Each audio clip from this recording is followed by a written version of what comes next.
Hi నమస్తే, నేను మీ Nandini. Welcome back to Nandini Ramesh world. ఈరోజు మన కిచెన్లో చాలా ఈజీగా చేసుకునే సూపర్ క్రిస్పీగా ఉండే సగ్గుబియ్యంతో పప్పు చెక్కలు ఎలా ప్రిపేర్ చేసుకోవాలో చూద్దాం. సగ్గుబియ్యం సాఫ్ట్గా ఉంటుంది, చెక్కలు క్రిస్పీగా రావడానికి ఇది హెల్ప్ చేస్తుంది. ఇవి మనం ఎక్కువ రోజులు కూడా స్టోర్ చేసుకోవచ్చు. యాస్టీస్ నేను చెప్పినట్లు చేయండి. చూడండి, చాలా క్రిస్పీగా వచ్చాయి. వీడియోని స్కిప్ చేయకుండా ఎండ్ వరకు చూడండి. ఫస్ట్ ఒక మిక్సీ జార్ తీసుకొని ఇందులో 2 ఇంచుల అల్లం, ఒక 10 పచ్చిమిర్చి యాడ్ చేసుకొని ఇందులోనే కొంచెం సాల్ట్ కూడా వేసుకొని ఇది మెత్తగా గ్రైండ్ చేసుకోవాలి. ఇలా గ్రైండ్ చేసుకొని పక్కన పెట్టుకోవాలి. ఇప్పుడు ఒక ప్లేట్లోకి 2 కప్పుల పొడి బియ్యం పిండి తీసుకోవాలి. నేను ఇది కేజీ బియ్యం పిండి తీసుకున్నాను. ఒక spoon cooking soda, 2 spoons butter add చేసుకోవాలి. మీరు బటర్ ప్లేస్లో నెయ్యి కానీ నూనె కానీ వేడి చేసి వేసుకోవచ్చు. గంట ముందు నానబెట్టుకున్న పచ్చెనపప్పు, సగ్గుబియ్యం కూడా వేసుకోవాలి. ఇవి నేను హాఫ్ కప్ తీసుకున్నాను.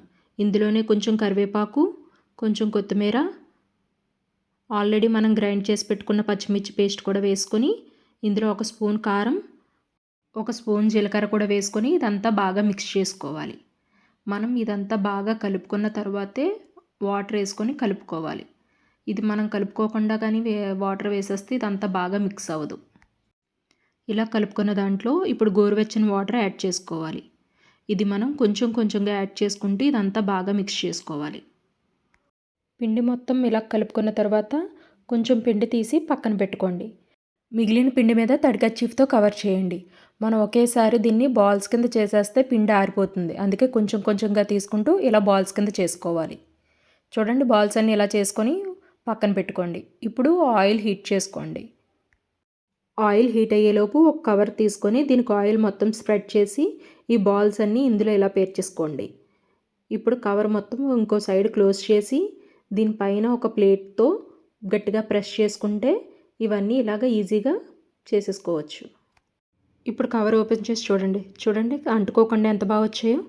ఇప్పుడు ఇవి మరిగిన ఆయిల్లో ఒక్కొక్కటిగా వేసుకోవాలి. ఇది మనకి కొంచెం హీట్ అయ్యి పైకి వచ్చిన తర్వాత ఇంకొకటి కూడా వేసుకోవాలి.